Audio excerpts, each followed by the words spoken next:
Understanding pow and pow10 functions. In this lesson, we'll analyze the power and power of 10 functions. Take a look at this syntax for the power function. The pow functions compute that x is raised to the power of y and return the result.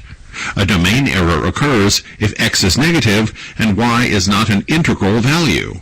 A domain error occurs if the result cannot be represented. When x is 0 and y is less than or equal to 0, a range error may occur. Similarly, the power of 10 function calculates 10 to the power of a given value. Here's the syntax. Let's see an example which gives us a clear meaning of the power function. In this program, we declare x and y variables which are declared with double data type. Inside the do-while loop, we print 10, that is x, to the power of y, each time we increase the value of the y variable. In the while part, we test to see if the y value is less than 11. The loop will execute until this condition is satisfied. Now let's run this code.